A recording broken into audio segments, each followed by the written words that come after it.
All right. Supposedly, we are live, waiting to see if we get a notification. It would be very nice to get a notification. Oh, I got a notification. That's a good sign. Okay. We are the lives. Once again, it's not our normal live link, but let me put whatever this current link is in the announcement. All right, we're live, guys. That only took a lot of work. Yeah. Yeah. Yeah. All right, let me thank Steven here real quick. Oh man. What a start to the podcast. We're not late. No, I definitely didn't underestimate the amount of work that it was going to take to get all these pictures together. No, not at all.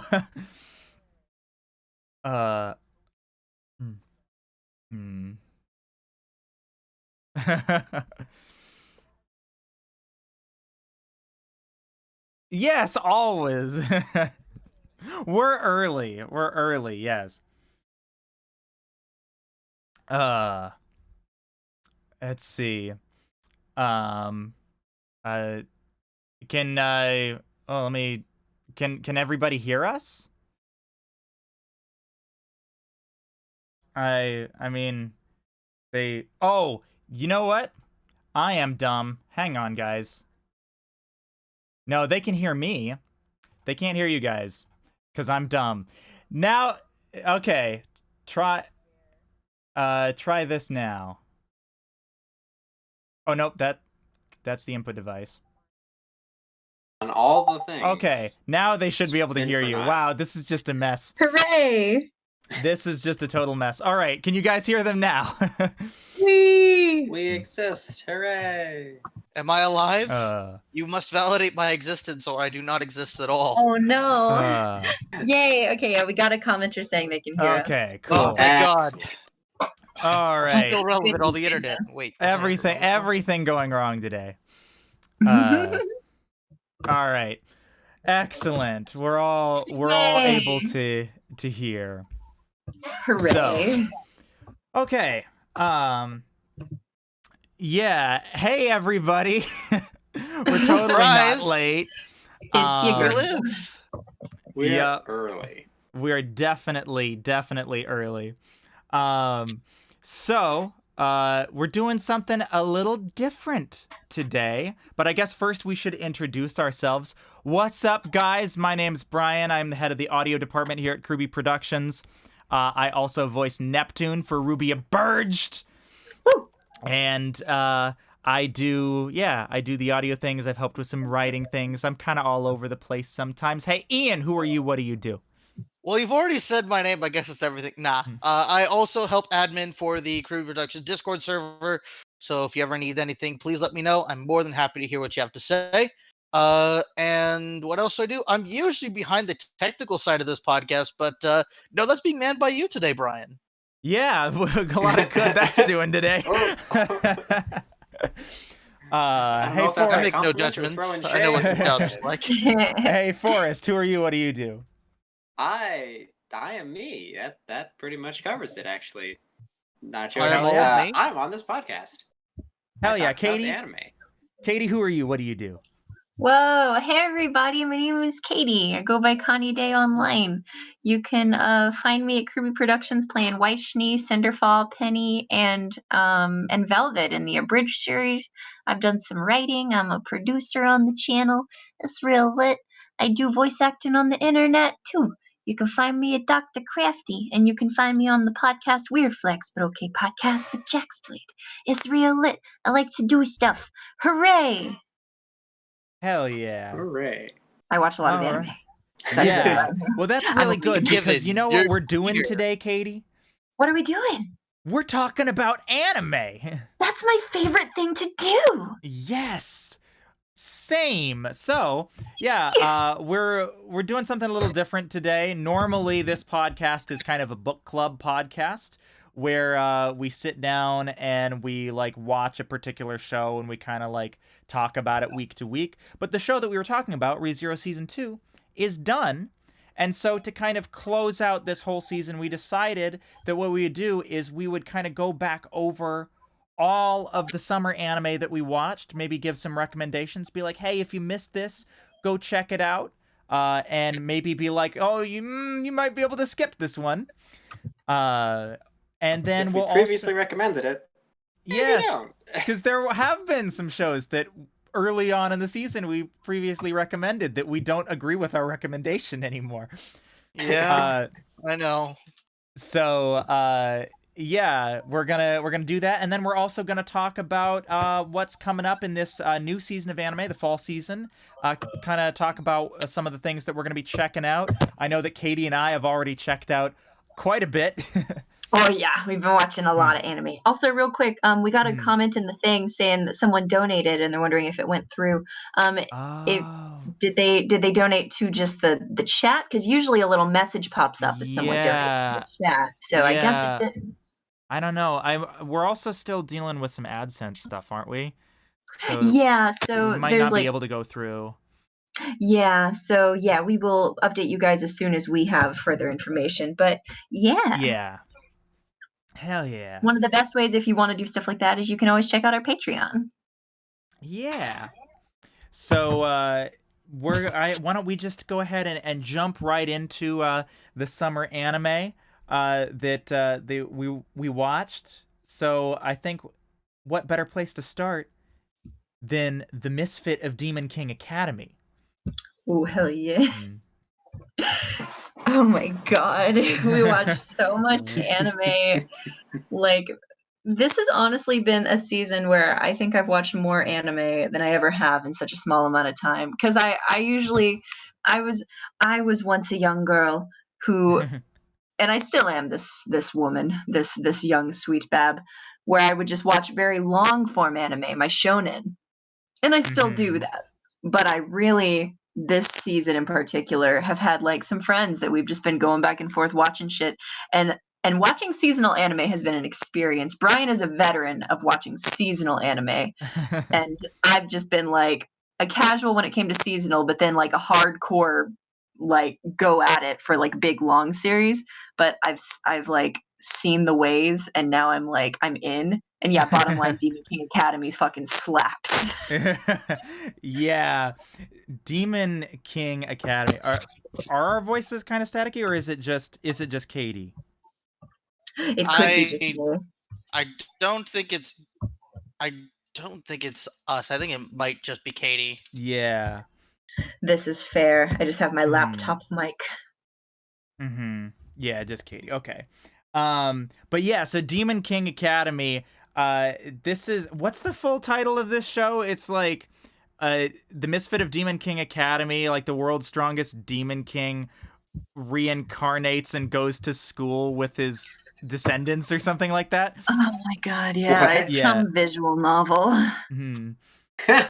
Yeah, it's abnormally long title that doesn't need to be this long, but for reasons it is. Yeah, it's but super this anime, oh my goodness, it made me so happy because oh, you what?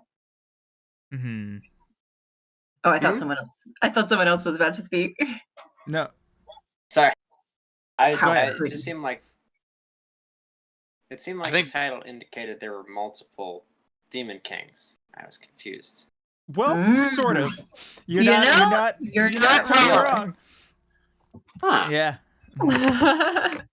Yeah, this anime in particular, the first episode kind of catches you off guard because when you watch enough anime, you start to kind of like look for, I guess, what stands out, what makes this anime different. And sometimes, it's okay to kind of stay in one lane, like because if there's a good story you can tell and you want to tell it a certain way, like whatever, it's okay. Everything doesn't have to be groundbreaking. This anime felt groundbreaking to me. It felt like they took a direction, flew with it, committed to it, and I have to applaud them for it. They essentially make this main character so fucking like you just want to punch him in the face, but he's so well he's so well delivered. Like the way that he's performed, the way that he's written, the way he fits into this world, the fact that they commit to the bit of just having him be this insufferable know-it-all is honestly commendable.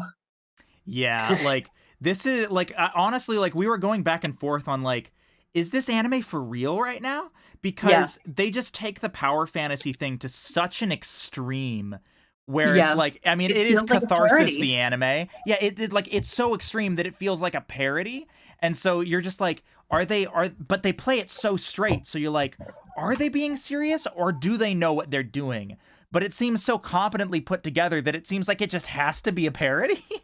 Yeah, like these people wrote it too well. They wrote him too well. Like I want to punch him in the face a little too much. Like it seems self-aware, and I love it. I love it. It's so funny. It's so funny to watch this show. Please watch it. I mean, this show literally has like Anos, the main character, literally saying like, "Oh, you thought like death would kill me." Oh my god. There's so many quotable lines. Oh god. If you want a fun power fantasy romp that's kind of like a parody of power fantasy, go watch Demon King. It's definitely worth going back and checking out. And watch it with a friend if you can. Oh my god, yes. All right. I think that brings us to the next one, which I think we're going to have a good discussion about. You got to talk about God of High School. Oh my god. Okay. Oh my god. Yeah, take it away. I have some thoughts here. Here's the TLDR for the people who aren't interested in long form discussion. If you've read the original material, you're going to love this. If you haven't read the original material, you're going to wonder what the fuck is going on, and rightly so. Because this show encapsulates, I think, 120 or so chapters from the manhwa, because it's Korean. They have to have their own name. Into, 12 episodes? Yeah. And that is the amount of abbreviation, I think is what we're going to call it here, is extreme. Basically, if you already know what the show is about, you get it. If you don't, this is maybe an advertisement to say, if you don't understand it, go read the original material, which I guess this is what it's trying to do, but doesn't do it very well, because you miss out on all of the interesting character development and plot points. They just show you some of the fun action scenes. Unfortunately, they don't get a lot of them, or all of them, or not even the best ones are in the best ways. It's still amazing, visually inspiring, even though everybody has a runny nose. The choreography is incredible, but it was going to be better. It wasn't. This show was it was kind of a dumpster fire. It is a dumpster fire. Yeah, like it sucks too, because the first episode started so strong. Like I loved the first episode, like the comedy, the pacing, the action, everything about it was so on point. But then, like, as the show just went on, like it just got increasingly like, what the fuck is happening? Nothing made sense. There were no stakes. There was no attachment to any of the characters because they were just rushing through so fast. Yeah, let me tell you, I've actually gone through a couple of the chapters from the original series. There's a lot more context for what the fuck is actually going on, and explaining why the fuck God is coming out of the sky, and why a guy who appears to be homeless has like an anime sword and can make himself big and can like kill God. There's perhaps a greater explanation there. So my recommendation is, do not watch this until you have read the original material. If you don't like the original material, don't watch this unless you like watching brainless anime fights. Yeah. Which, you know, one defense I have of God of High School, although it is a very short defense, you could watch any episode out of context and have a fucking grand smashing old time and have the same experience as if you watched it all together, because that's how much it makes sense. You know, the wedding episode is lit. The wedding episode is so funny and fun, and you could watch it with no other context, get the same experience, and honestly, it's hilarious. Honestly, I would give it more credit if it did that, but was a longer form series like Naruto or Inuyasha, yada yada yada. Like then I might give it more credit for that. Yeah. When we were talking about like because Katie and myself and another friend were watching it together, and by the time we got to the end of the show or around the end of the show, we had all basically agreed like, yeah, we're just in it for the pretty colors now. Yeah. Like I'm getting flashbacks of a certain other show we might have covered on this podcast in some mistaken attempt to, cover something relevant that would have interesting discussions. Fire Force? Yeah. Yeah. Like, premise-wise, started out so great, and then it just made less and less sense as it went on. And then there was Catgirl, but here's the thing. Here's the thing. God, I'm fucking Ice Tuba. Okay, but here's the thing. Here's the thing, though, right? I see where you're coming from with Fire Force, Forrest. Hear my words when I say that Fire Force makes more sense than God of High School. Unfortunately, for the anime version, he's not wrong. That takes some effort. It really does. Look, do you know how... At least in between an epic anime fight, Fire Force had like some development of a mysterious subplot going on behind the scenes. Of like, hey, this weird fire shit's happening. Maybe we should figure out what the fuck is going on with all of these fire demon things and why they were people first. God of High School is, yeah, you can contract with gods and monsters. No explanations to how that works whatsoever. Oh, by the way, there are these legendary people called the Six and National Treasures, which are epic items. By the way, we're just going to smash them into each other and see what happens. Like, this is an action figure show and some kid's 5-year-old toy box. And see what happens. Oh, man. Little savage. Yeah, I agree. So God of High School, you can skip it. You don't need to go back and do it. Read the original material or don't watch the show.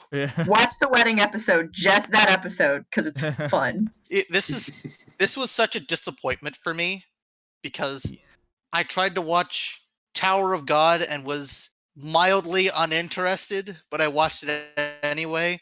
God of High School, I watched it because I loved the original material, but I knew it was trash and knew everybody was going to call it trash. And I know for a fact it's not getting a second season. There's no way. Yeah, there's no way. I don't know what directive Webtoon and Crunchyroll worked out, but they honestly could have made this the next epic shonen anime series that goes on forever if they had actually decided to adapt the original material properly, and seeing them screw it up really hurt. Well, so what do you think caused, if they're trying to rush this through, did they know they were only guaranteed the one season, and so they're like, okay, we're going to try and cram as much into the first season as we can, or when it comes to production stuff, one reason I'm always hesitant to call something lazy or this or that is because a lot of the times they're at the mercy of these producers or of these companies that are like, all right, you have to fit this much in, and it's like, well, you have clearly no idea how that works. Yeah. And so sometimes I feel bad when I see a show like this, because it's easy to be like, oh my god, all of them were stupid, how could they not see that? Well, it's like, well, there's a lot of limitations that maybe could have been at play, so I like to give a little slack, and say, yeah, did the show suck? Yes, but I don't want to blame everybody that worked on it, because there was so much beautiful shit on that, and I'm sure there's people that were passionate that worked on it that made it so pretty and really wanted it to be more, but sometimes you're at the mercy of the people that have the money, and that's kind of how it works. I personally thought that perhaps the directive was, we want to this is an epic studio. We want to do some epic fights. We want to showcase how awesome this is.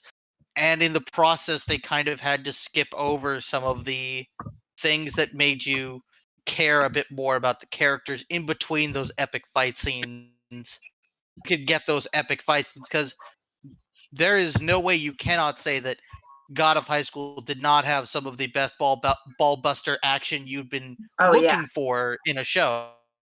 The choreography is amazing. The fights look cool and they are beautifully animated. It's just that because there was so much sacrificed in between, there were very little stakes at play. I mean, I think that in terms of it was a very pretty show and it had some cool action. We're going to talk about a show a little bit later, also by Studio Mappa, that I think is actually better in that regard. But yeah, like I definitely think I don't know whose decision it was to be like, we're going to try to cover 120 chapters in 12 episodes, but whoever made that decision, shame on them. I hope that maybe one day when this calms down, because I think this collaboration is going to be at least a modest success, but I hope that they maybe perhaps go back and decide to address certain things and maybe set that stage before they come back to God of High School, because it's needed. And I say that as somebody who's read over 300 chapters of this alone. There's a lot that they left out in those first 100 that is very much required reading. Yeah, Gotcha. for sure. Yeah, I feel it for sure. But anyways, yeah, if you skipped God of High School, no need to go back to it. You didn't miss much, sadly. Yeah. All right. On to What's the next next? one. Oregairu Season 3, otherwise known as My Teen Romantic Comedy Snafu Climax. Oh boy. Guys, did you watch Oregairu, Ian? Unfortunately, I haven't even started it at all. Yes, I know it's criminal of me, but it's just kind of sitting there on my watch list, waiting for the pot to boil over one day. Guys.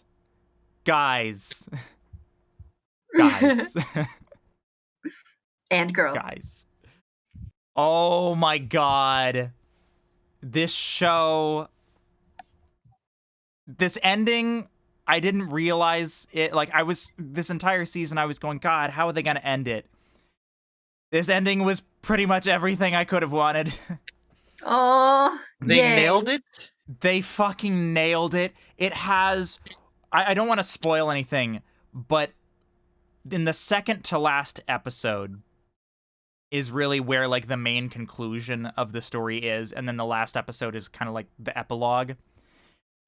In the second to last episode has one of the greatest written scenes of any anime I have ever seen. Those are some words. Oh my god, this show is so good. Like, that is high praise coming from you. Holy shit. Like, I've talked before about the fact that this show has, like, spoken to me on a different level. And no, absolutely, this show is not for everyone. This is kind of that, like, boring slice of life thing that some people are just, they're gonna get bored with it really quick. But if you love really, really well-written characters and really interesting, like, character studies, boy, this is the show for that. Like, and so many of the things that the characters go through are so relatable. I know that many of them are certainly relatable for me. And seeing this conclusion was just, it's everything I wanted. It's everything I wanted. This show is incredible. I think it is going down in history as one of my all-time favorite anime. Ooh, hell yeah. You wouldn't normally think that a show called My Teen Romantic Comedy Snafu would be very good. It's fucking incredible. It's fucking incredible. Oh, yay. That so is a title you gotta, like, process. Like, it doesn't sound good just from the title. It's Oh, it's so good. I love this show, guys. So, yes, if you haven't seen any of Oregairu, aka my teen romantic comedy Snafu, it's well worth it, especially if you're a big fan of the boring slice of life genre. So, go do it. Katie, one of these days, we're gonna fucking watch this. We're gonna do it. It'll happen. We're gonna do it. But yeah. After all the 80 other anime we watch. Yes. But yeah. Somewhere on that list is Snafu. Yes. Well worth it. Go check it out. The entire series is done now. So you can just binge the whole thing. Okay. So, yeah. All right. Moving right along. Moving right along. A certain scientific railgun T. Did anybody else watch Railgun but me? Yes. Did you watch? Yes. You watched it? Yes. Thank God. I'm a couple episodes behind on the ending, but I have watched most of the show. Like, and also all the spit-offs before it. So yeah. So don't spoil the ending for me. Okay. But no. holy crap, this obviously was no a great season. Yeah, this was the best season of Railgun by far. Like, especially the like sports festival arc or whatever the first half was. Oh, so good. Like, they just fucking knocked it out of the park. I've already talked about this I've already talked about this show before. And my opinion hasn't changed. Like I said, this show can be difficult to get into, and anybody who is like, yeah, I just couldn't do it, I totally get you. Yeah, the barrier to entry is unnecessarily high. Yeah, the early seasons, not the best. It gets better. Railgun is the better of the two. Yes, Railgun is definitely better than Index. Yeah, because Index gets wild and crazy in his wacky magic shenanigans that maybe don't always make sense. Railgun is more grounded, but still anime science, so be prepared to make a few leaps in logic. Just or a few. Belief. I mean, they're closer to than Index. Honestly, so like, I know you haven't finished up the final season of T, or the final like few episodes of T. I'm really, really glad with the direction they decided to go in those final episodes, because honestly, the last arc of T, they were getting into some places where I was like, okay, I feel like you're stretching even for this show's pseudoscience. They were getting there, I agree, but at least they pulled back after that. Yes, they did pull back on it, and I was like, okay, thank God. Because otherwise they would have just bordered into, like, not superpowers, but, like, beyond what is believable. The suspension of disbelief would have faded. Yeah. Yeah, it definitely would have. So I'm really glad that they pulled back on that. But yeah, Railgun, it's my guilty pleasure now. Like, Is it guilty? I mean, I would call I'm it guilty. Not, I just say I'm not pleasure. that guilty. I mean, like, early Railgun seasons are, I think, a guilty pleasure. I guess. But yeah, so I definitely I definitely enjoyed the hell out of Railgun T. I hope they do more. And yeah, I'm definitely a Railgun fan, which is not something that I was expecting to say, but yes, I think I'm a full-blown Railgun fan now. Yes, you are. So, anyways, yeah, Railgun T. Once again, if you haven't seen any Railgun or any of the Toadu franchise, barrier to entry is high. Be but prepared to suffer before you enjoy it. If you're patient, you will be rewarded. Patience will be rewarded. That's the message we're going to be sending. Moving right along, I think, to a little show called Rent a Girlfriend. Oh, shit. And I'm so excited to talk about this, because I don't know if you watched any of it, Ian, but I know that Forrest started watching it. What? Yeah. Wait, hold the phone. Yeah. Forrest, you started watching it? In a moment of extreme weakness, I started watching this show, and last week I had to talk about it. It is trash. Like, there is no doubt. It is trash. But it's almost like good trash. Yeah, That it's is the that thing, good yes. junk food trash. It's very cringy, and it's very much a harem anime. But I'll be darned if they don't make some like real hard-hitting life points. And you're just like, dang, I didn't think about it that way, but like, really, sometimes the world just gets you down and you forget how to dream, man. One thing I really What the I mean, you're right though. But one thing I really like about Rent a Girlfriend is the fact that it really hones in on our protagonist and what a shitlord he is. Like, it doesn't Yeah. paint him in a very positive light, and it consistently shows that he has these toxic mindsets, and it shows it from a perspective of, yeah, it's toxic and you shouldn't praise these mindsets, but then it puts him in situations where it works through that stuff. I mean, by the end of it anyway, because he does keep kind of putting himself in situations where I'm like, bro, like as Giguk said, he's a walking bra moment, and it kind of keeps building to where you're constantly like, what the fuck, dude, why do you keep doing this? But you are still looking at it from the perspective of why do you keep doing this, which is good, but it's also frustrating at times because the other characters sometimes do not help.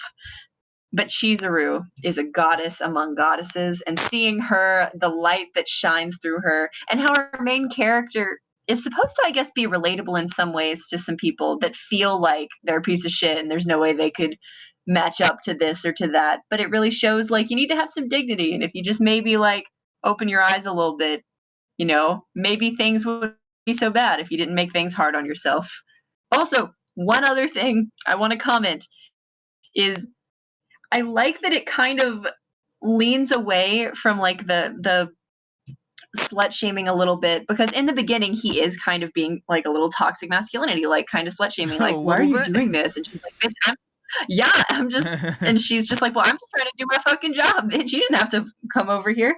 But like it starts to showcase that like, no, like these women are worthy of fucking respect. Like, yeah, this is a job that they do, and like you can heck off if you don't like that. And also they have a masturbation scene where the dude is like, Yeah. he has a There's several and they of go those. in. Like, yeah, and so like it's kind of like just showcasing it as this normal thing that happens, and that's low-key sex positive, man. Like they're showing it. Some of those scenes are so sad too, because like he gets sad and he'll masturbate and he's like crying. What? Yeah. What? It's What just on like, earth have oh I god, missed? fucking, it's a new one for me. Sad masturbation scenes. Yeah, I mean, I'm not sure yeah. if I want to find out what y'all have been watching. I mean, you should watch it, Ian. It's a good show. It's trash, but Really? it's like the best kind of trash. It gets real in a Okay. few moments, and I kind of respect that. Like in terms of it really reaches into that lonely feeling and like explores how you can get to a lonely point in your life where you feel the need to do certain things. And I'm just like, respect for the perspective you're giving. Yeah, Y'all, like it gets a begrudging recommendation from even me. So take that for what it's worth. Yeah. like it's honestly one of the best shows of the season. Yeah, it was honestly my favorite from the bunch in terms of how much fun I had watching it. Like, it was so fun. Every episode, I was just consistently like, I couldn't lower my energy. My volume was at max the whole time I'd watch it. I was so hype every week, even for their silly, awkward shenanigans. It was so awkward. Yeah.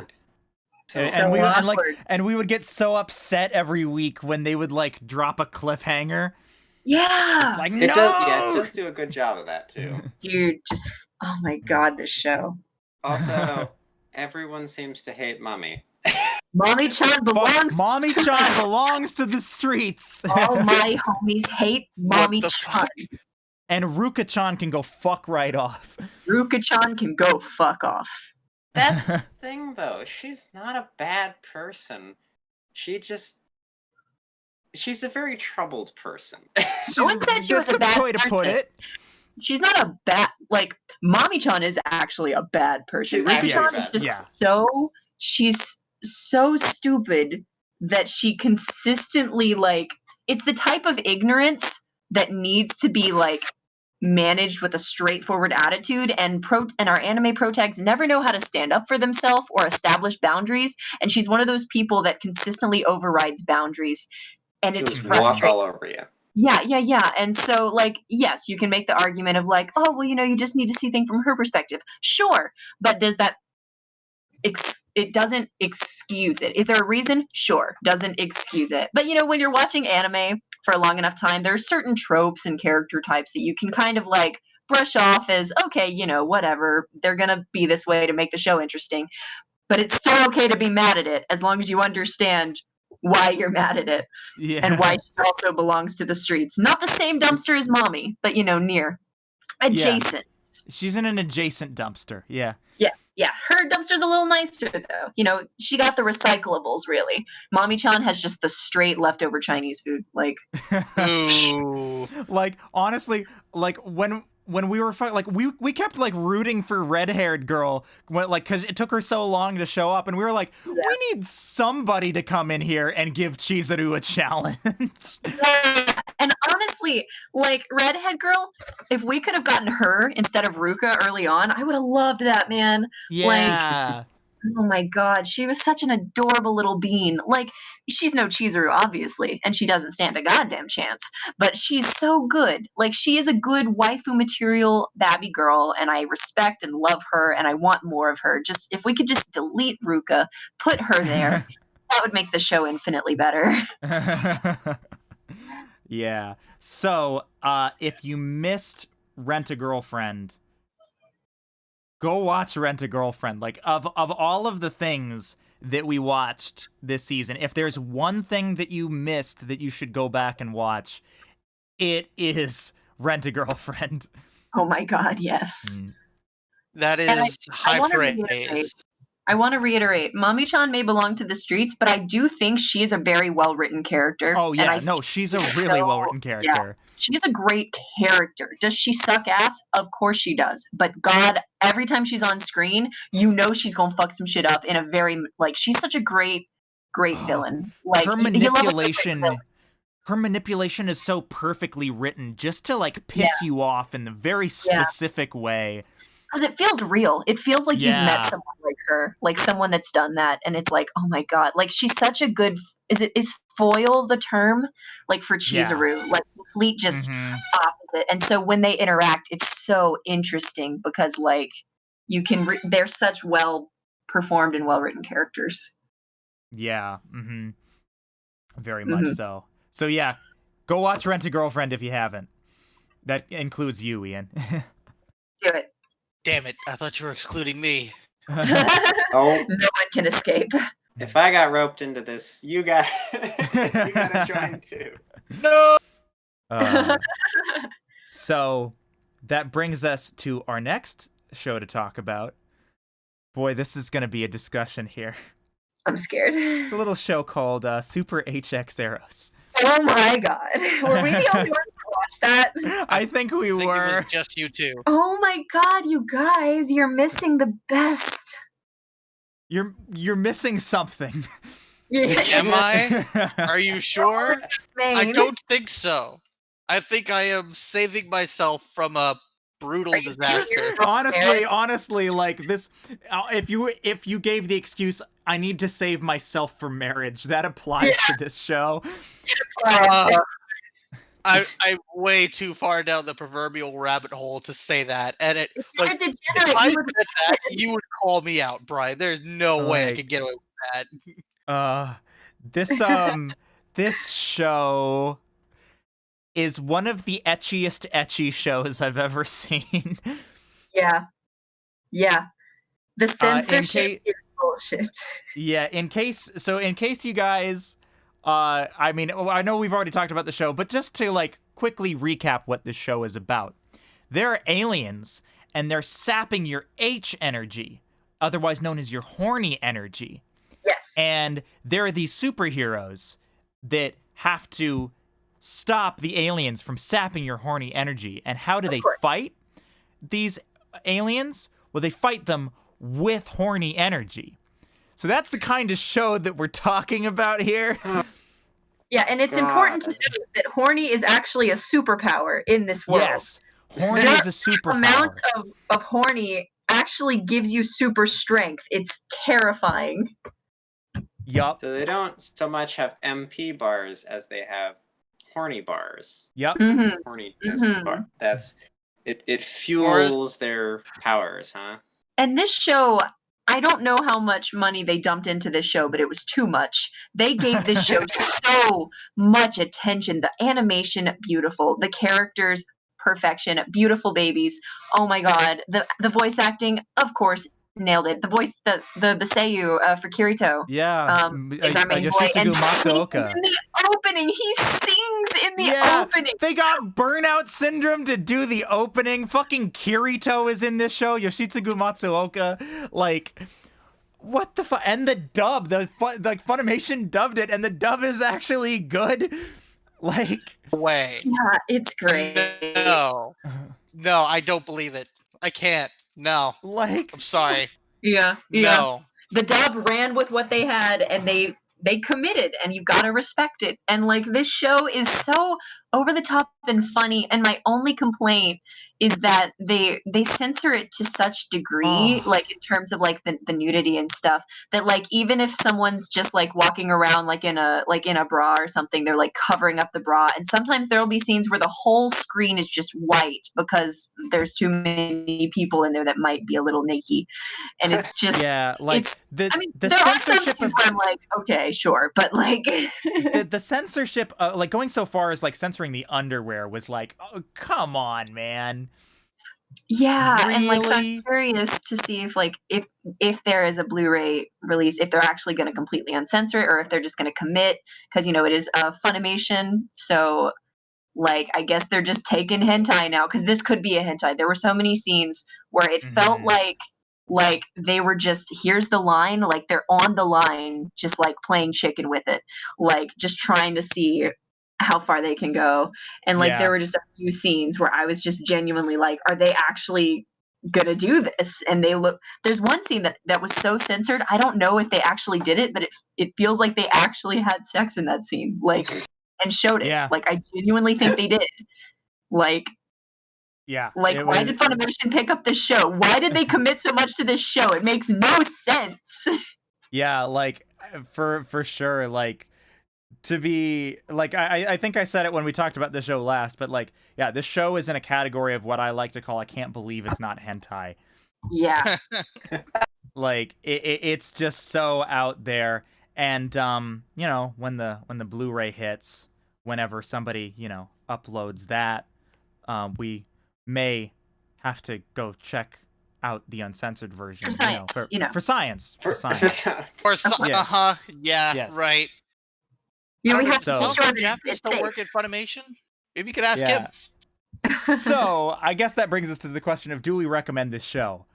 I would say I would recommend watching this show with friends.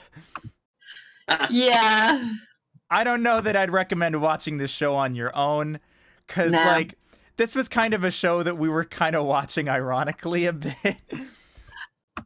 Yeah, and like there were so many moments where I would just be cringing at like, come on, don't do this, don't, please and don't. And they did it, didn't they? And they did it, and I'm like, oh my god, why? But then there are moments where I'm like, this is hilarious and insane, and I can't believe they've done this.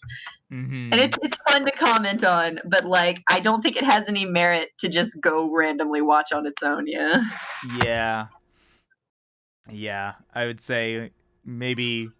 Yeah, if you want to have like a fun time with friends and just make fun of a show, then absolutely. But if you actually want to watch like a serious ecchi, if you want to watch a serious ecchi, go watch like High School of the Dead, but don't watch this. Or High School DxD, which is actually porn. Yeah. So, anyways, that's Super HxEros. And that brings us to the second to last summer anime that we're going to be talking about, which is a little show. Perhaps you've heard of it. It's called Sword Art Online: Alicization War of Underworld. Never heard of it. What? No, can't. No, Huh? definitely no one ranted about that show during this podcast. This whole No, season. nobody. No, I can't Never. imagine. Never Um, even considered. So, Sword Art Online: Alicization. What a fucking trip. What a trip! Yeah.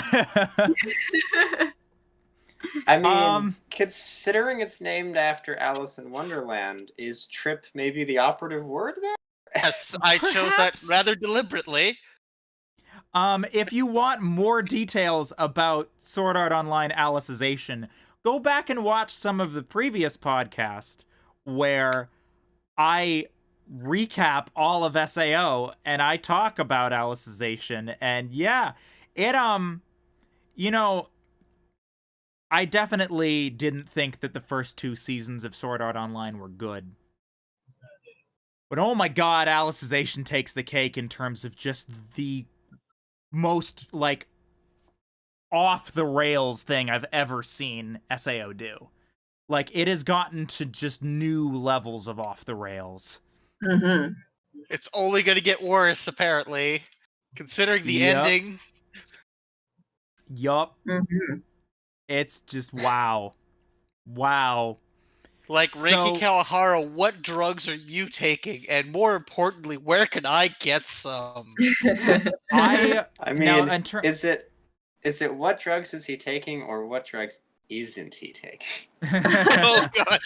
I'm hoping it's the former rather than the latter, because Yeah. at least the former, well, at least the former, maybe he's taking them for fun, but it's the latter, it's like you've got a problem. Yeah, so in terms of recommendations, I mean, we all know what Sword Art Online is about. In terms of recommendations, see, this is kind of where I'm torn on SAO, right? Because I know a lot of people who would be like, "Oh, fuck SAO, don't watch it." But here's the thing, I feel like it's not a good show. Like, don't get me wrong, but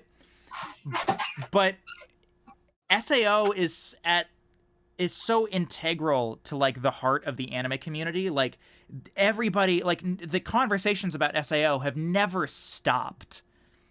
Yeah. Like, this is such a big deal show. Mhm. And so I personally, even though it's garbage, I like to keep up with SAO just so that I can keep up to date on the conversations happening regarding the show. And honestly, watching the show with friends and just reacting to it in real time whenever it does something stupid or something crazy is a lot of fun.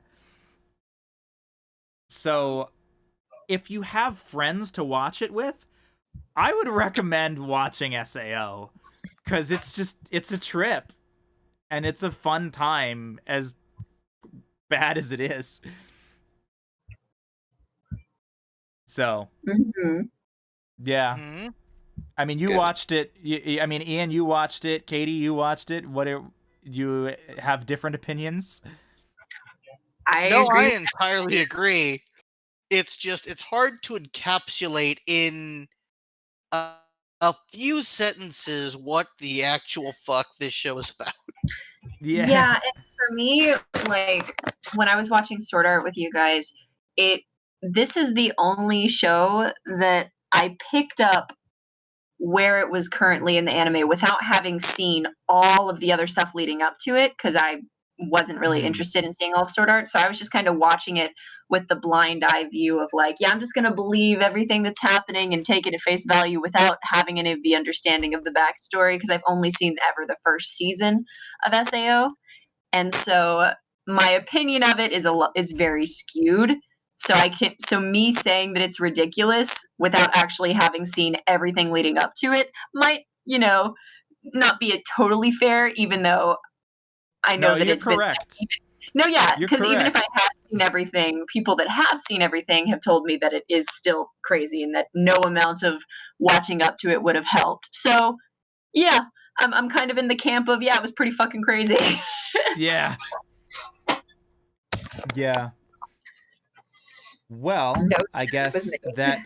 that brings us to our final summer anime that we're going to talk about, which is this little show. Have you guys heard of this show? It's called ReZero. What Ooh. is that? Nah. Nah, Re-zero? never heard Why of it. would you put again zero? That doesn't even make sense. Disgusting. Someone needs to teach this guy some English. Yeah, ReZero season 2. This was our book club anime. Yes, it was. Wow. It was pretty Wow. great. It was You wanna pretty know our great. thoughts? Yeah. Maybe go watch some of our previous episodes? Yeah. Like, honestly, like, you know, there were a couple things where I was like, I kind of like, you know, wish it did this differently or that differently. But yeah, for the most part, like, they just kept doing banger episodes. Mm-hmm. The last Like- couple in particular really just so many mic drops, so many broken mics. Very unfortunate, but so Worth it. cool. Yeah, like Yeah. it's just they just end on each note. You're just like, what are they gonna do next week? I can't wait to see the next episode. And it was a jam-packed season, right? Yeah. So many of the episodes were like, you know what? Intros? What are those? Skip it. Just roll. And Yeah. credits? What are those? Roll credits over the ending scene and then have an epilogue because we freaking have to cram more into this show. Yeah, Mhm. I like cannot most give them anime, enough props for that. like most anime episodes, like that's the crazy thing, right? They skipped openings, they skipped endings. There was probably only like 2 or 3 episodes that actually had the opening. I think it's And, more like- like half the time. No, it wasn't even that. It was way less than half. Like it was only 2 or 3 episodes that actually had the opening. They constantly skipped openings, skipped endings, and the episodes weren't even the standard 24 minutes. They were like 27, 28 minutes routinely Yeah, that is without true, the though. openings and endings. Mhm. Mhm. Yeah, they were just cramming in so much. So yeah, ReZero season or first core of season 2, second half is coming in January. Yeah, Watch it. what a Can't trip, wait. man. If you haven't seen any of ReZero, what are you doing? What are you doing? Go watch ReZero. It's fantastic. And Emilia is best girl, fight me. Rem is cool and all, Right. but it's about Emilia. You right? Rem is best girl, and I will fight you. Oh shit. Sorry, it's just that she's done more cool stuff than Amelia has so What? far. Whoa. Ooh, These are button. fighting words right now. What? Like, who was the first person to accept him for who he was? It wasn't Amelia. It was Rem. Fight me. I mean, are you but running Emilia my- had no reason to accept Subaru for who he was at the beginning. I don't care. She got first dibs. Damn. Really going in, huh? Goddamn. All right. Well, I think it's time. To talk about what is coming in the fall lineup, what we're going to be course. checking out, what we're going to be watching. You know, new things that are big. Speaking of What new we things that are, and speaking of new things that are big, Haikyuu season 2. Has anybody here actually seen Haikyuu? No. No. None of us have Nope. seen Haikyuu, so none of us are watching Haikyuu season 2. Not at all. Yeah. Never. Probably Nope. not. Yeah. Well, so I won't say never, but I'm saying I'm not watching it right now because never's a very long time, and That's true. I don't know. Maybe someday someone will get me to watch it, but that day is not today. Not So, today. I What do guess all say we to can the word say. of death? Not today. I guess we can say to the people watching, if you're a Haikyuu fan, congratulations, you get more Haikyuu. Congratulations. And good luck. I hope you enjoy the new season. Yeah, I hope it's you amazing. enjoy it. I hope Wait. it's That's good. all I Which can of hope the for. sports balls is this about? The one with the Volleyball. net or the one with the basket? Or This the is one with it's the one with the net. It's the one with the sport. Yes, it's the Sport one with net sports ball. Yeah. Yeah. Our Oh, favorite sport. Yes, it's volleyball. So, yeah.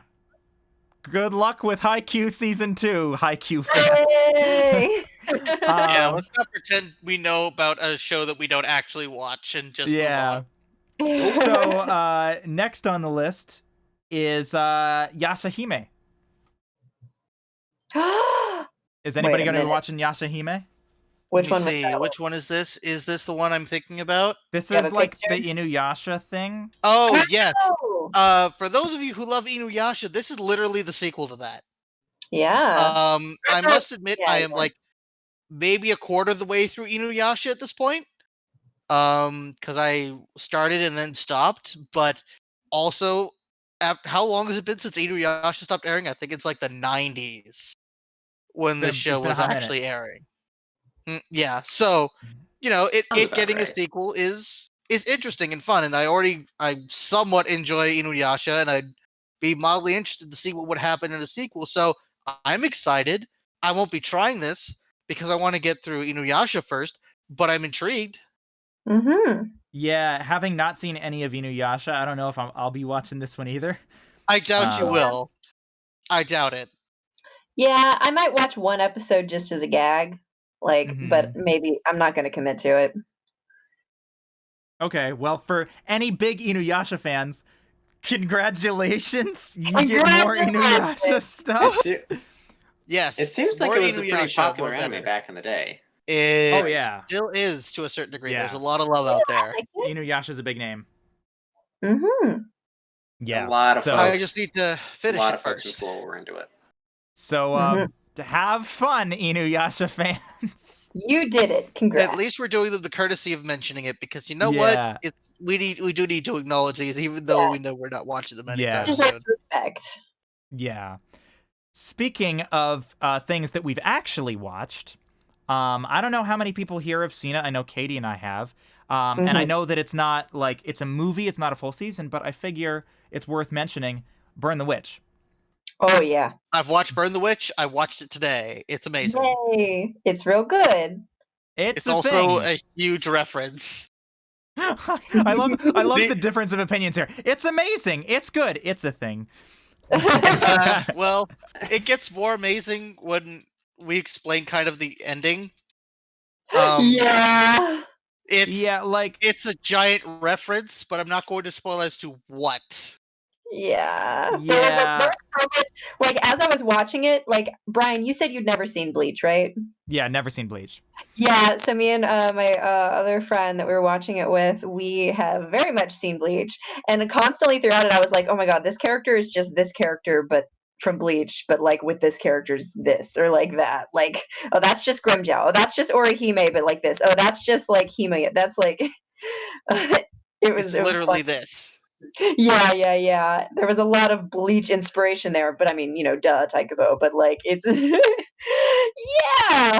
It was so fun though. I will say I just want to say one thing that I really enjoyed about it. And it's the fact that for once the fan service like character, the character that's just meant to be there and look pretty and be dumb and only contribute by just existing was a boy. Yeah. Yep. It's a nice change of pace. You He know was what? I pretty appreciate that. moe. He was really cute pretty and had moe. a puppy, and it was really sweet and wholesome. And he just reminded me. I used a metaphor for him, or maybe a simile, whatever. He's just if Cone had a body. Am I right, Bleach fans? He did. You're Yeah. not wrong. As far as Well- my opinion on Burn the Witch is concerned, coming in as somebody who's obviously never seen Bleach, I really felt like this needed to be a full series instead of a movie. Yeah. I didn't I get the feeling really it's gonna be. attach myself to any of the characters. I didn't find myself compelled by any of it. And it was kind of tragic because it was such a cool idea, right? This movie had so many cool ideas that I would have really loved to see fleshed out more. There was like even stuff towards the end that was kind of like, I don't want to say retconned, but it was just like they just kind of like forgot about it and like hand waved certain stuff, like, oh yeah, this isn't the problem anymore for XY reasons. And so like it was just, the entire thing was very, very rushed, and I feel like they could have better explored their ideas, and I would have been able to attach myself more to the characters and what their whole thing was had I been given more time to do so. Hopefully they will one day. Maybe. Yeah. If Tite Kubo decides he wants to do that. Mm-hmm. Yeah. Or So if the burn the Not witch. seen, give him that chance. having not seen Bleach and having not seen this, I can say, is dragons? Yeah. Yes, dragons It are a has big part of it. dragons? Has dragons. Has lots of Yeah. Can't dragons. confirm. Well, Honestly, one of the most compelling storylines has to do with like this pink-haired girl and her dragon, and like Mhm. it was really sad. Like there were some moments where I was like, wow, like this is a really interesting concept, and I'm actually getting, the animation was so pretty, and the way that they Oh, so kind of pretty. showed the scene with that dragon when it was a baby, and like how much she loved that dragon, it made me really like emotional, like almost. If they would have gone a little harder, I might have shed a tear.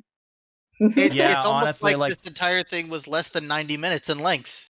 yeah, that one bit with pink-haired girl Macy and her dragon, that was like the one part that I cared about. I was like, oh, we're getting some, we're doing some things. You're making me care. Mm-hmm. So, yeah. well, I mean, you guys know me. If it has dragons in it, I'll watch it. So I mean, yeah. Go check it out. that's my It's on recommendation. Crunchyroll. All right. Up next, speaking of witches, The Wandering Witch, The Journey of Yeah. Elena. A different witch show. A different Mhm. witch show. Katie and I, we literally just got caught up on this last night. Yeah, we did. Is this on Funimation? Yes, it is on Funimation. That's why I haven't watched it. And Not yet. I really like this show, guys. It's really cute, and I'm really looking forward to seeing more, and it's also very pretty. It's very pretty. Very, very pretty. And yeah, like it was hitting some, I mean, it's mainly just the story of this girl like going and traveling and going to different places. And it kind of like, the format almost sort of reminds me of Somali and the Forest Spirit, if anybody watched that back when that was airing. Yeah, and it's just like, it's really wholesome, and it's got a lot of good lessons, and like, boy, there were some moments in the first episode that were like really hitting hard. Yeah. It's like, wow, like you got me to care in like 10 minutes, and fucking Burn the Witch had 60 minutes to make me care, and it didn't. Yeah. Fair enough. So Yeah, and yeah. I think the fact that you can see the character's growth, and the fact that our main protag, while she has like some of the naive qualities that, you know, she should have, being where she's at in her journey, by episode 2 you can already see that she's already taking a valuable lesson from what the first episode taught her, and she's applying it. And like, she's not as naive as, like, you know, maybe a typical protag would be. Like, she actually has some fire in her, and not just your stereotypical like, "Roar, I'm gonna fucking beat people up" fire, but like the like kind of some emotional maturity, and also the ability to kind of read situations and be patient in situations with people that are still learning. And like, it's really interesting, the pacing too, because at the end of episode 2 I didn't expect it to be as far as it was, and so it was really cool. Like just the first 2 episodes, highly recommend. And if you're not interested in it by the first 2 episodes, like, then yeah, maybe it won't be for you, but I think it does a good job at letting you know what you're getting into. Yeah. No, I think like I was on board like after episode 1, because it just it had moments that were just so well done. And God, it's pretty. It's pretty. Mm-hmm. And I love, and just like nerd moment for a second, I love the way they're handling the magic sound design in this. It's like, it's kind of unorthodox, and it's like a very, like, it still sounds like what you would think magic should sound like, but it's like, it's very stylized and very like different from just kind of like the normal, like, we're gonna go for like the Harry Potter type sound, like magic sound bells stuff and chimes. Yeah, like it's pretty cool. Like, I'm really about what they're doing magic sound design wise. So yeah, Wandering Witch, go check it out. It's a good time. All right, now I think it's time to get into our Crunchyroll originals. First up, Noblesse. We haven't actually been able to properly check this one out yet. I mean, it just came out like a couple days ago, I think. Yeah. So my understanding is this one's about vampires. Yes. If you are a Twilight fan, this might be more up your alley. Maybe not necessarily to the extremes that Twilight took it, but there you go. Noblesse is about a vampire lord who awakens. I can't remember if he's supposed to be dead or if he's supposed to wake up. I think he's supposed to wake up at some point, and I believe he does in Korea because it's manhwa. So he's just like, I'm awake now, and him connecting with his vampire brood and dominating high school. I believe. Oh my god. That's what vampire lords do. Of when course, they wake up, they take over high school. I think he enrolls in high school so that he can actually learn like what kind of world he's woken himself up into. Because obviously, if he were to just walk around and just conquer the world, like, he would be a degenerate. He'd be an idiot. He would not know how the world works now. How are you supposed to be a vampire lord if you don't know how the world works? He picks high school. Yeah, I not mean, a he looks college, like a high just high schooler. school. He looks like Not a high college. schooler, I think, at the time. Uh-huh. Also, if you were to start at college, there might be a few things you might need to learn first. You would also need to pass off more as a student than in high school, I think. Like, you have to actually be able to write and stuff. He's missing a few things. I think writing might be one of them. So, yes, high school, but with vampire lords. I believe also one of the staff members is one of his brood. So he's just commanding them to do things, and people are like, what? Why are you talking like your friends? He's like the doctor or something. Yeah. So it And basically you're a high sounds school like student. So it basically sounds like it's gonna be Demon King Academy, but unironic.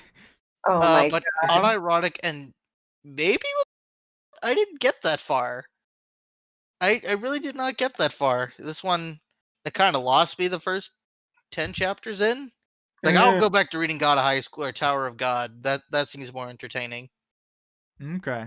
Well, we'll see. We'll definitely check it out, and we may stick with it. We may not. We shall see.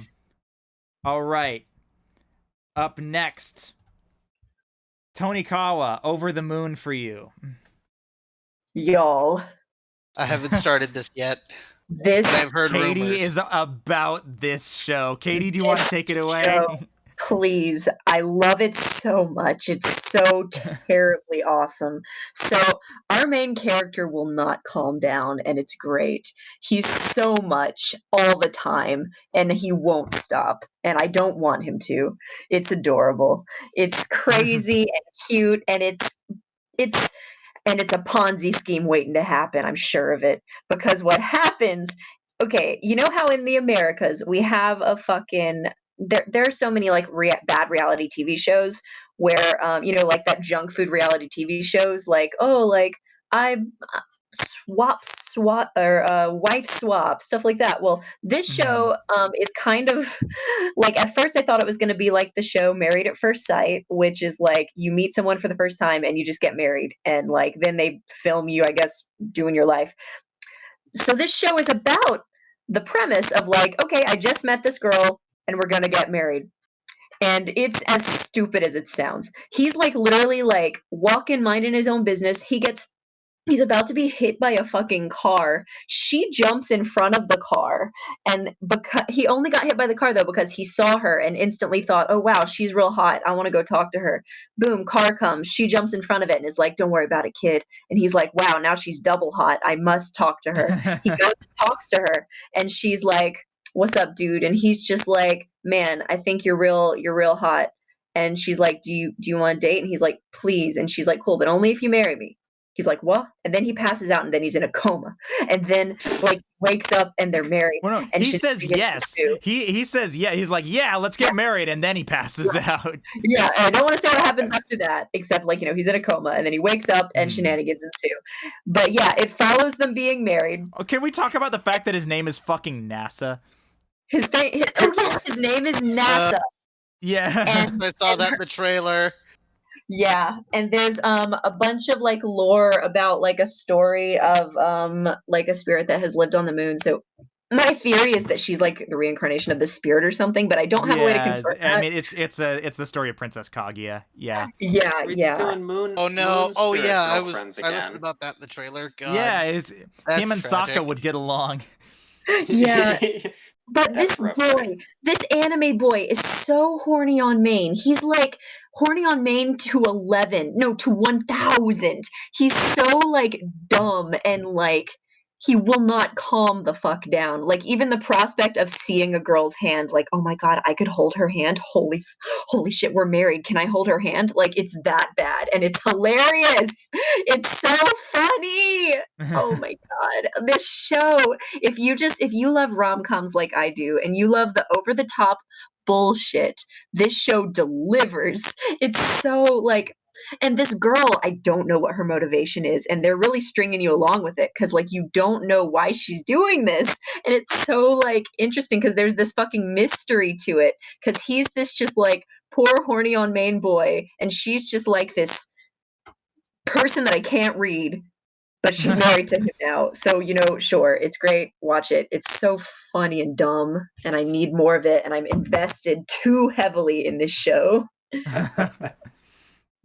Yeah, it's a fun time. I've been really enjoying it as well. So, obviously, it's a Crunchyroll original, so it's on Crunchyroll. Go check it out. It's probably going to be one of the more fun things this season, I think. He's so much, y'all. Yeah. He's so much. Speaking of fun things, we got to talk about this little show called Jujutsu Kaisen. Ooh. Another Oh. beautiful show. Oh my fuck! Have you watched any of it yet, Ian? I am caught up, Hell yes, dude. What? Oh, this show does not guys, deserve to look this good. it looks so good. Like it's also Studio Mappa, same people who did God of High School, but it looks 10 times better than God of High School. It literally does not deserve to look this good at all. Like, It has and the no opening, excuse. both the opening and the ending are fucking bangers. I know. God, like It's God, amazing. And like the opening looks incredible. Like it's probably one of my favorite openings in a long time. Like It's pretty good. Oh my god. This is the fucking like shonen of the season, guys. Oh yeah, it's good. Probably. It's so good. I'm loving it already.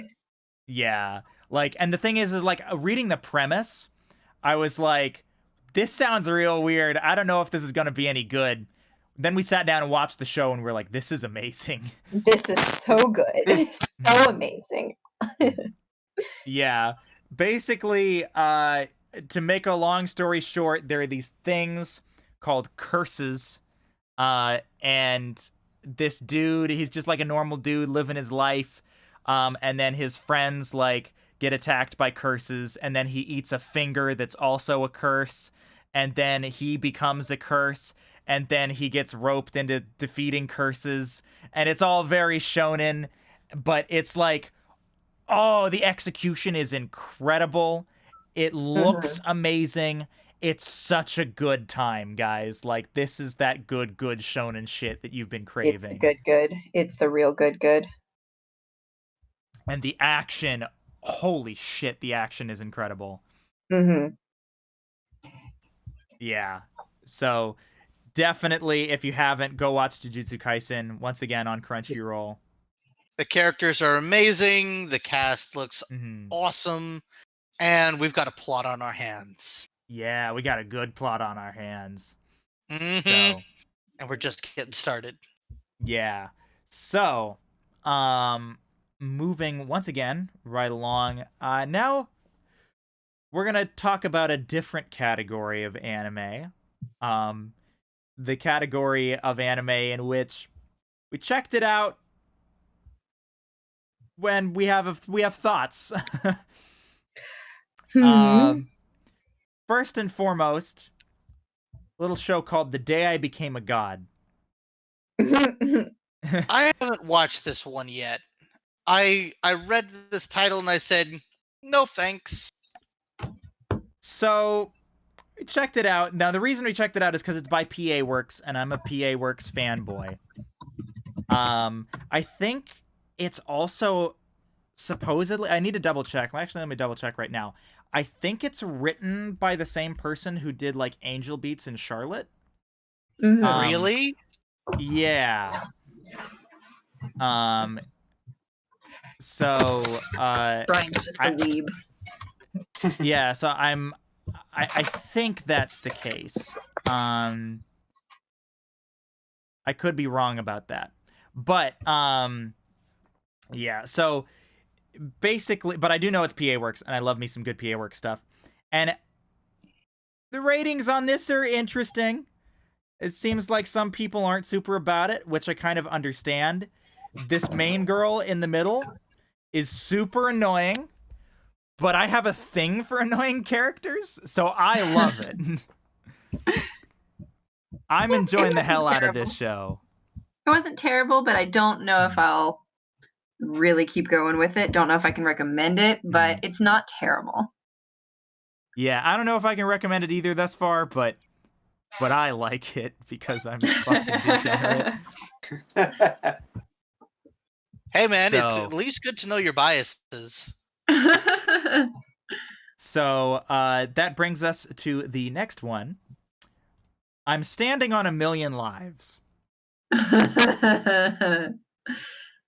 Katie, you wanna tell the good people about this show? So, guys, imagine this. Picture this, if you will.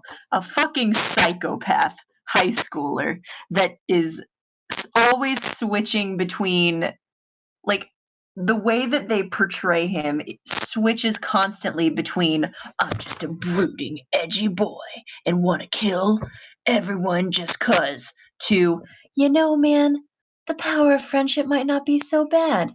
Let's figure it out, team. It's so jarring. I can't read this boy. It's so much because like they need to commit to who he is.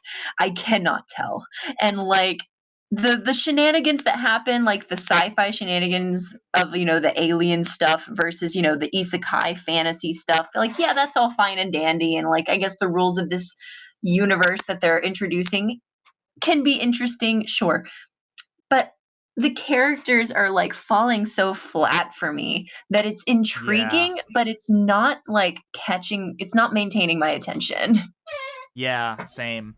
Like it very much has this like it has like a very generic isekai feel, and the character like you said, the characters are really flat, and the main boy is so inconsistent. Like don't really know where the hell the show is going. But yeah, I think we said that we were gonna give it one more episode, but then unless it really turns around, we'll probably be skipping this one. Yeah. So yeah, that's I'm Standing on a Million Lives. Yep. Next, okay, I'm really excited to talk about this one. We gotta talk about Kuma Kuma Kuma Bear. God damn it, do we have to? We have to talk about Kuma Kuma Kuma Bear. I hate it. So, all right. Kuma Kuma Kuma Bear is perhaps the most generic isekai I've ever seen, while simultaneously being a really strange isekai, the likes of which I have never seen. It found a new way to be boring. Yeah. It found that's a new good way to be put it. not interesting. Yeah, and for anybody who doesn't know, Kuma in Japanese is bear. So literally the title of the show is Bear, Bear, Bear, Bear. Bear, bear, bear, bear, bear, bear. Just like The Bobo, bear- Bobo, Bobo, Bo. Basically. Pretty much. Like, Weird. yeah. So, it's a typical isekai, except that fucking the main character is just in a bear kigurumi. Is that how you say it? Is that the... Yeah, Kigurumi. Yeah. And yeah, she just walks around and she just uses bear things to defeat the enemy. And I mean, like, her personality is like kind of interesting. Like, they gave her a personality that is, I think, a little more unorthodox for like an isekai protagonist, and I kind of appreciate that aspect of it. But she doesn't do anything. Like, she just does all of the same things that a normal isekai protagonist would do, but she's a bear. That's it. Like, it seems like our other friend, I thought, put it really well when he was like, you know, I feel like they just made a normal isekai and then they made her a bear, thinking that that was enough to sustain the show. Yeah, and to me, it felt like there was a room of executives that were making this anime, and they pan towards the camera and say, did you see how she's a bear? And the audience is like, well, yeah, I guess, but like, you know, I had a question about, but did you see that she's a bear? Did you see that she's a bear? Like, they're so hype about the fact she's a bear, and the audience is just like, sure, I'm glad that you're excited, but she's a bear. How do you not get it? Like, it just, yeah, it feels a little out of touch somehow. Yeah. A little out of touch. Also, one Little thing that's bit. a little different about this isekai is that she is actually able to return to the real world whenever she wants. Yeah, it's it's a just a video VR game. that, yeah, she's a VR game that she's playing, and she doesn't have a job because she's a stock market genius. So she just What? makes all of her money buying and selling stocks and then just goes back to playing video games. But like, it just touches on it briefly. It's not like a huge, like, yeah.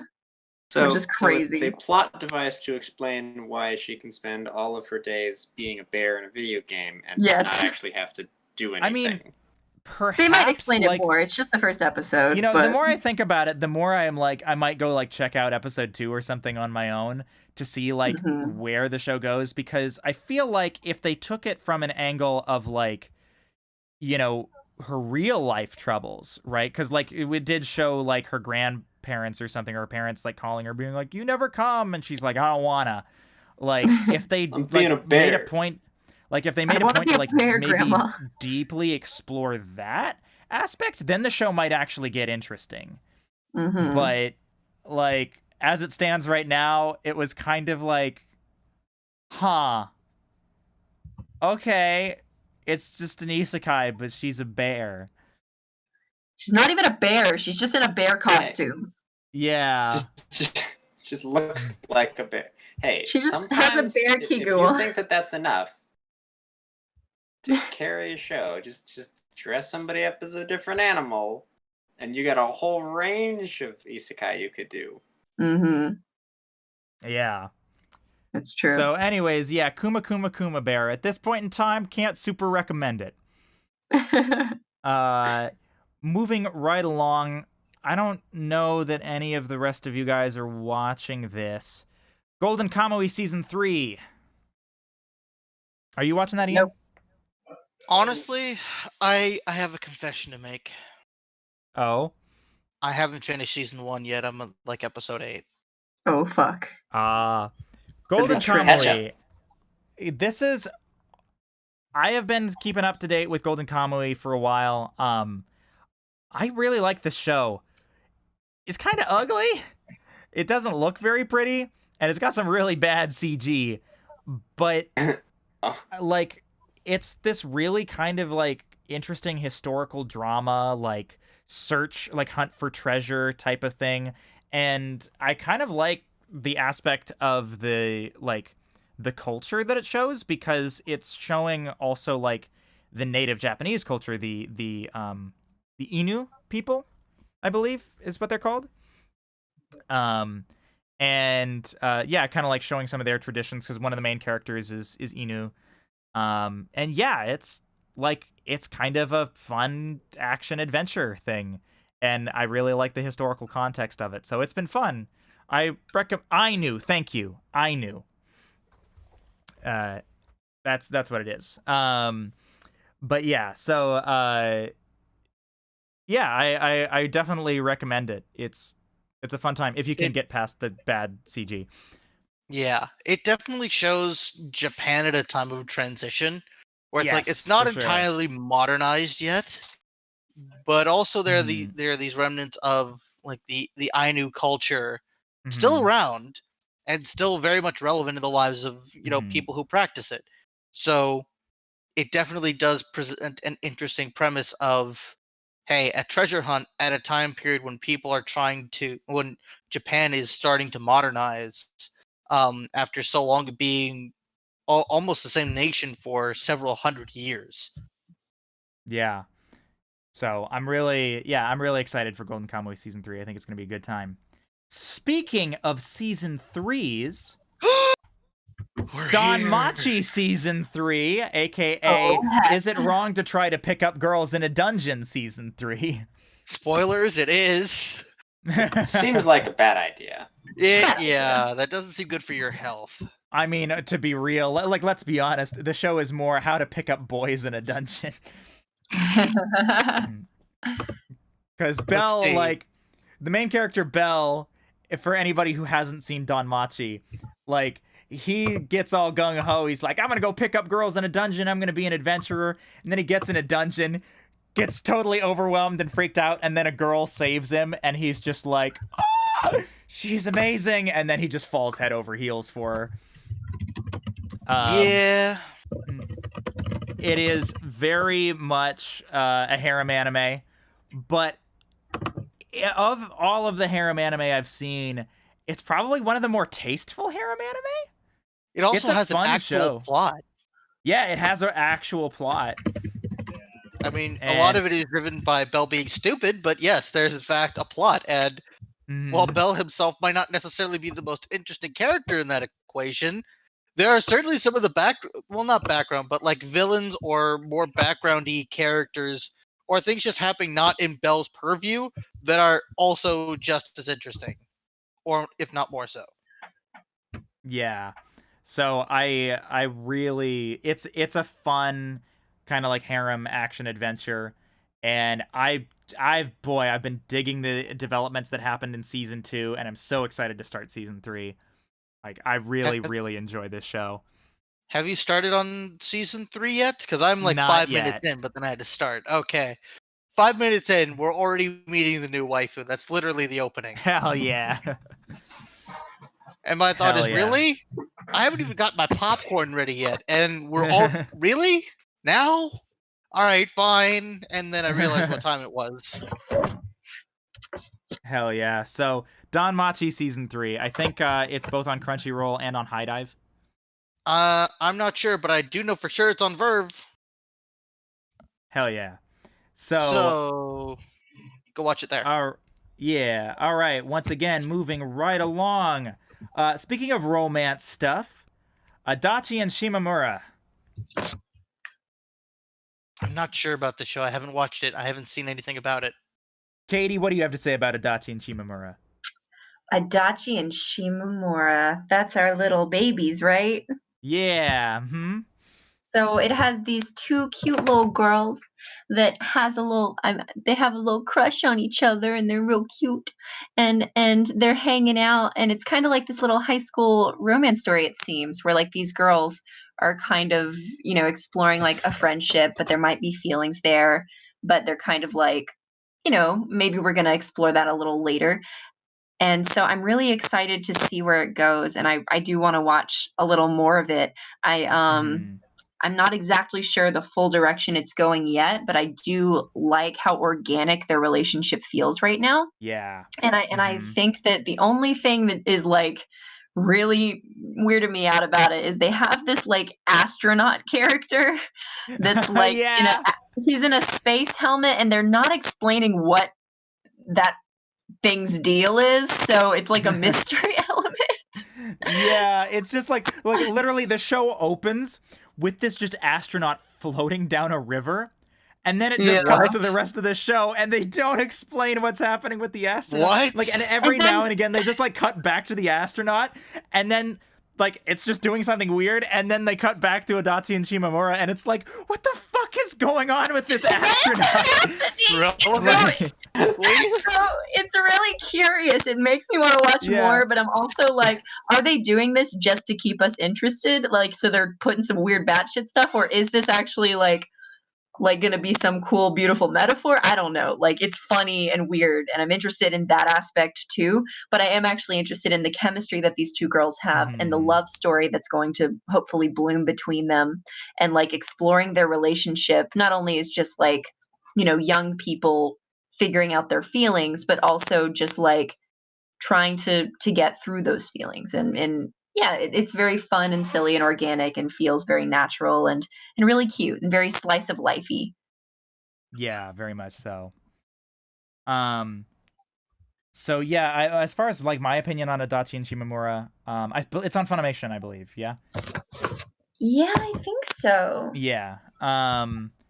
And so yeah, for me, it is that boring slice of life that I love so much. So probably no matter what, I'm gonna keep going with this show. So if you're a fan of romance, especially if you're a fan of boring slice of life, I feel like this show will be right up your alley. But or random astronauts. Or random astronauts. If you like random astronauts that are unexplained, go check out this show. So yeah, which brings us to our second to last thing that we're going to be talking about. We gotta talk about Iwa-Kakeru sport climbing girls. Oh my Must god. we? Oh, we have to talk about our good sport climbing girls. Why? Why do you indulge in this? It's everything that it says it is. Why did I let you make the itinerary for today? Why? Brian does a little of the climbing, and he just wanted to talk about how accurate the climbing was in this show. Clearly. Yeah, right. Sure, that's exactly why we're talking about this show. There's some stuff that Brian would go off on and be like, that is accurate. That's the actual climbing wall from such and such. Or those are actual... Oh, I'm sure he will. In between enjoying his slice of life bullshit. Yeah. Yeah, so for those who don't know, I am actually a rock climber. And I feel like this anime was very deliberately timed to coincide with the 2020 Olympics, which I believe has now been postponed. Yeah, fix up. Yeah, I feel so sorry for those athletes, by the way. Yeah. So which of course the 2020 Olympics was supposed to take place in Tokyo. So I feel like this was originally very carefully timed to coincide with that, because this is the first time climbing is becoming part of the Olympics. Specifically sport climbing, right? Specifically, yes. Specifically sport climbing, yeah. So which is a big deal for the climbing world, to have the sport recognized in the Olympics. That's kind of huge. But yeah, so I think this anime was supposed to coincide with that and help get people hyped for climbing.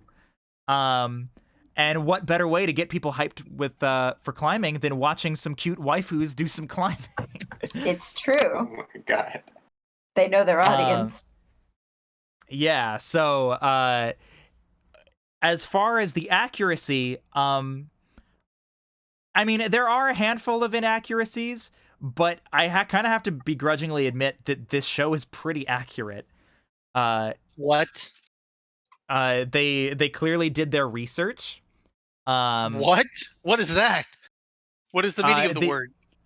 The thing that like I think really like sort of pissed me off in the first episode, where I was like, no, that's not how that works. Was our main girl, who has a little puzzle piece hair clip in her hair. It's real cute. Like she gets introduced to climbing. Like she's trying to join a club at school, and they have this club. They have a climbing club at school that has like a full blown like bouldering wall and lead climbing wall. I'm just like, God, I want to go to that school. My school's never had a climbing wall.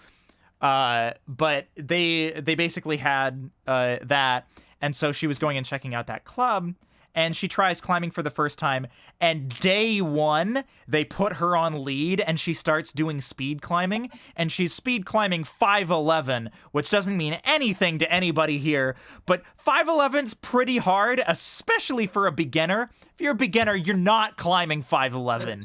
You climb 5'11 like a year or so in of like regular climbing. So like having her go on lead and climbing and speed climbing 5'11 day one was like, no, you're going to kill her. And then she was in a national tournament day 2. Yeah, day 2 she's climbing in a tournament. Well, clearly she just has the superpower of climbing. That's, I mean... And it was the first time she'd ever climbed, ever. Yeah. Yeah, that sounds like you were actually climbing before this, or anime powers. No, it was anime powers, full stop. It was definitely anime powers. Yeah. Yeah, it sounds like anime powers. Her ancestors were mountain goats. It's the only explanation. Honestly, though, like it was that insane. It was that insane how much leeway they were giving her. Yeah. She was so OP. And the girl that she was talking to in episode 1, that like when she was trying to join the club, she was so intense. She was like, "You got to take climbing seriously."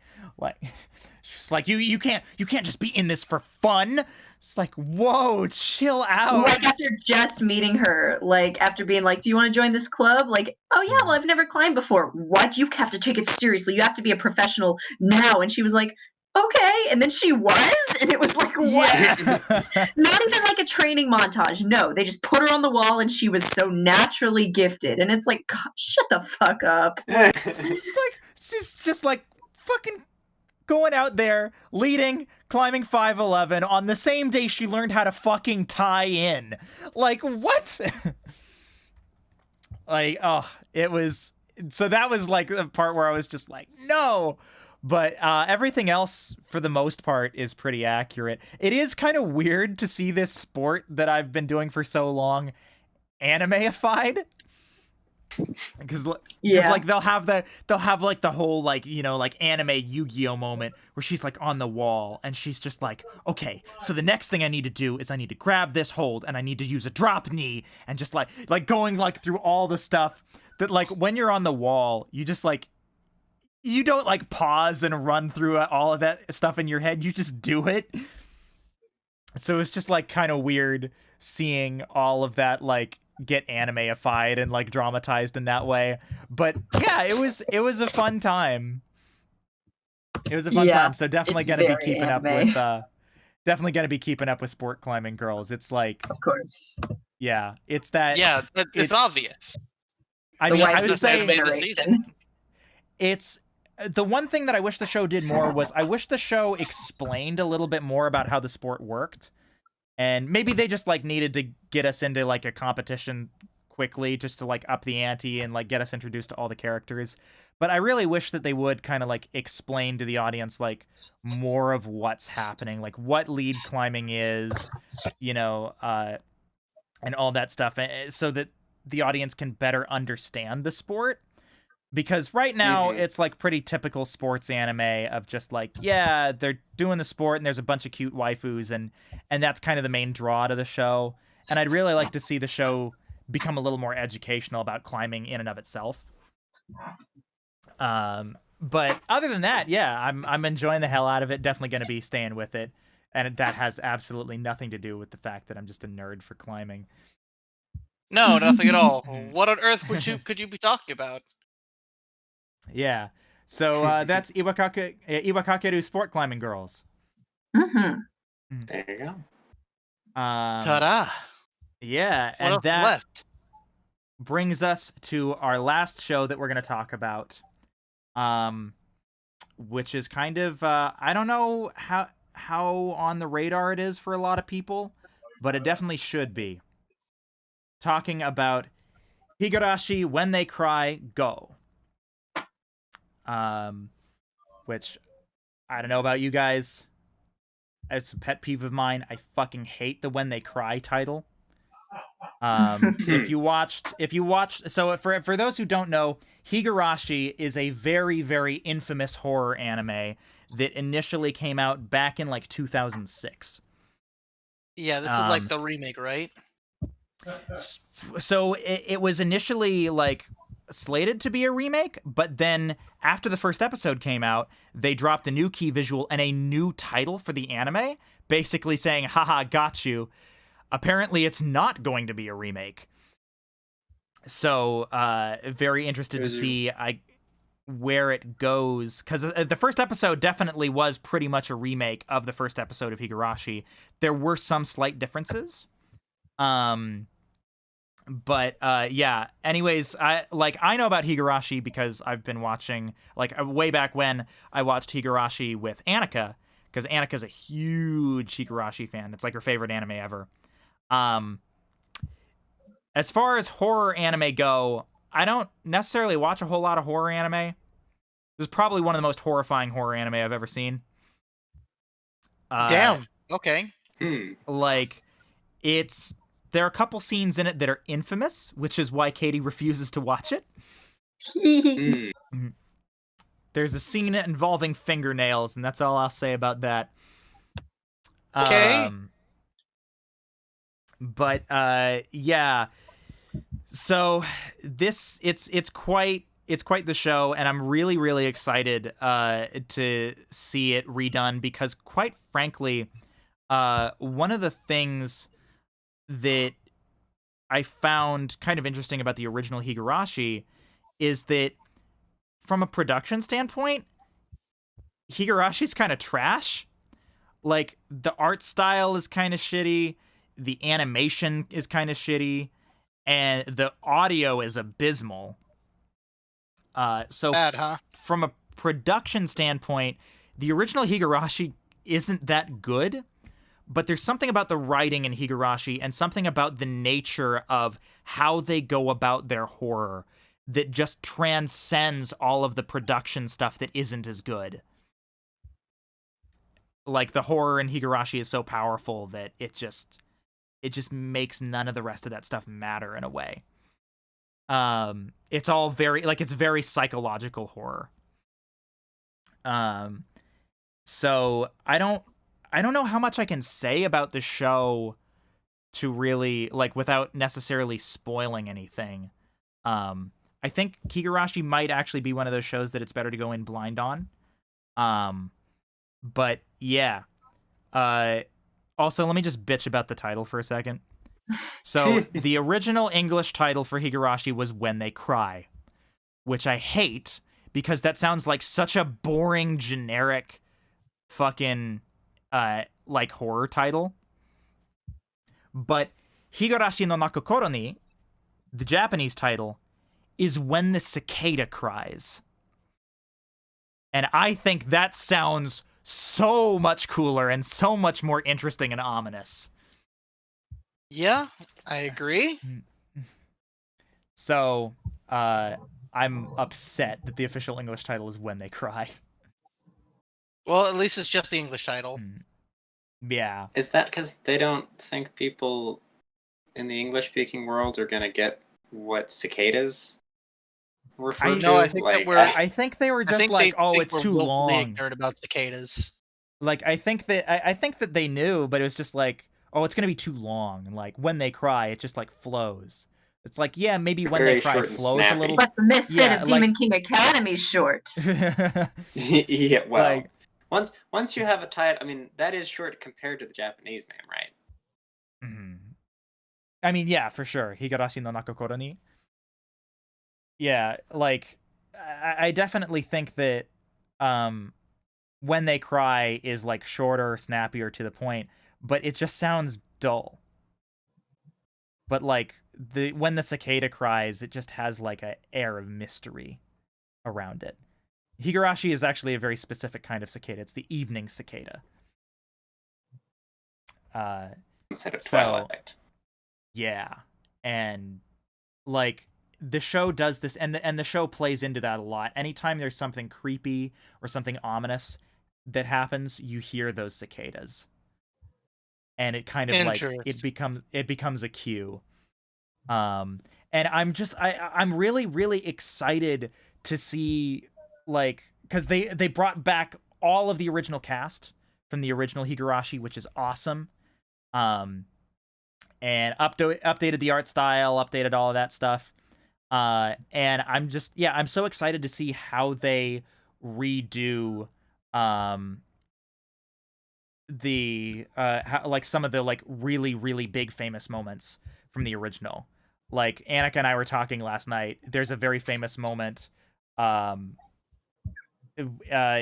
probably episode 2 or 3 where one of the characters has a famous line, "Usoda."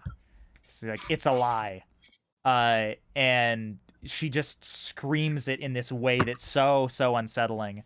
And so we were kind of talking about all the moments where like, oh, we're really excited to see how they handle this in the original, and like, oh, I can't wait to see the Usoda and all of that stuff. And there's a character, like the purple-haired character on the front there, Rika.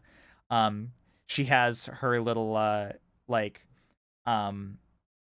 vocal tics where like she'll end her sentences and like she'll say like "nano desu" or "nipa," and so like, and the first time she was on screen, Annika and I were watching it together, and we were like, say the thing," and she was like "nipa," and we were like, "She said the thing." God. So yeah, we're really excited about Higurashi. So, and if you've never watched Higurashi before, this might be a really good opportunity to get into it, because I feel like we've been starting to see more and more like remakes of older shows come about recently, like Fruits Basket. So I think that this might become a trend and might be an opportunity for a lot of like newer anime fans to get into these older anime that, you know, they just too old for them to really know about. So Like Higurashi. yeah, like Higurashi. So yeah, really excited for the new Higurashi. Can't wait to see how they handle stuff. But yeah, that brings us, I guess, to the end. That's all of the things that we're kind of like looking closely at and checking out for the new fall season. And hopefully for any of you other anime fans out there, maybe it gave you some ideas of maybe some stuff that you might be interested in checking out. Maybe some stuff from the summer season that you missed that you might want to go back and check out. So yeah, that brings us to an end there. But I guess the final thing to do is we gotta do just a little bit of housekeeping, because after this, we're gonna go on a short hiatus. No. Okay. We're gonna be gone, I think, for about 2 weeks. Weeks, I think, yeah. Yep. And then we're gonna come back the first week of November to talk about RWBY, because RWBY is coming up. Yep. It's RWBY. back. We're going to be following, of course, RWBY Volume 8, and we're going to be coming back the first week of November to do our obligatory RWBY pre-show, where we kind of talk about what we're anticipating in Volume 8, you know, kind of rehashing our thoughts on Volume 7 now that it's been a year. Talk about, you know, the show as a whole, what we're hoping to see, maybe concerns about the future, and that kind of stuff. We're going to go over all of it because we always have a lot to talk about when it comes to RWBY. So yeah, we'll be coming back in the first week of November to talk about for the RWBY pre-show, and then the week following that, we will jump right into the first episode of RWBY Volume 8. So Good time. I think be sure to look forward to that. This is gonna be a fun season. It's gonna be a fun semester, of RWBY. I missed back when they were back at Beacon. Yay! Yes. Yeah. So, thank you guys so much for sticking with us over the course of this season. It was really fun getting to talk about ReZero. Really fun getting to talk about all the anime that we've been watching, and yeah, Fun listening to you rant about SAO. Yeah, that was missed. also a thing that happened. So yeah, thank you guys for tuning in. Once again, my name is Brian. You can find me on Twitter at Hubbard Audio. You can also find me in the KRWBY Discord server, also at Hubbard Audio. Ian, where can they find you? They could find me at the KRWBY Talk Discord. I am at Ventress. You really can't miss me. I'm an admin. I am a lurker. You just look around for me in the Discord People's tab, and you message me if you need anything, and I'm more than happy to listen to what you have to say. Hell yeah. Forrest, where can they find you? We'll be right here on this podcast when we reconvene in 3 weeks to talk about RWBY. Hell yeah. And Katie, where can they find you? Hello, you can find me on Twitter at Kaniday Official, KANIDAY Official. You can also find me here at the KRWBY, and you can find KRWBY at RWBYABRG on Twitter. You should follow us there and stuff. Oh my gosh, we have a Barker in the chat. We do. Barker! You're late. You're late, or perhaps, depending on how you look at it, 2 weeks early. That's true. Oh my god. Very early. Right. Well, yes, that's where you can find me and whatnot. Thank you for coming to this beautiful podcast, everyone. Yeah, thank you so much. Thank you all for coming. Yeah, and we will see you in 2 weeks to talk about RWBY. Yay! Bye!